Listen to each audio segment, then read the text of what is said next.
When you're using Google Cast for Education, you have an option to either cast a tab, which means I would just be casting this information, or I can cast my entire desktop. So if I want to cast like a keynote presentation or an image that I have on my desktop, I can also do that, but you have to do it a little different way. So let me show you how to do that. You're going to come up here to these three vertical dots again, and you're going to choose Cast, and you get a screen that pops up, and it's going to ask you up here where it says Cast To, but if I click on that, it's going to ask me what source, and I have an option to cast the tab, which is default, or to cast desktop. So I'm going to go ahead and click on Cast Desktop, and then it's going to ask me where am I going to cast it to. So this is the teacher, so I'm going to click on this.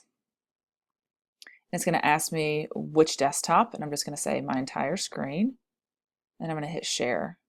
So now my teacher can see everything. They can see this tab that I'm on, but also if I move this, they'll be able to see this. If I open a PDF or an image, they'd be able to see anything that is popping up on my screen. That is different than casting just a tab. So again, I can stop right here. I've got this right here. If I click on that, I can hit stop.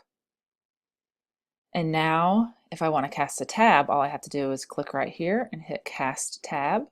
And then I get to choose this where I'm going to cast it to. And now I'm just casting this information. If I clicked on a different tab, the teacher would not see that on their screen. So when you start to cast, make sure you know what you want to cast, whether it is a tab or an entire desktop.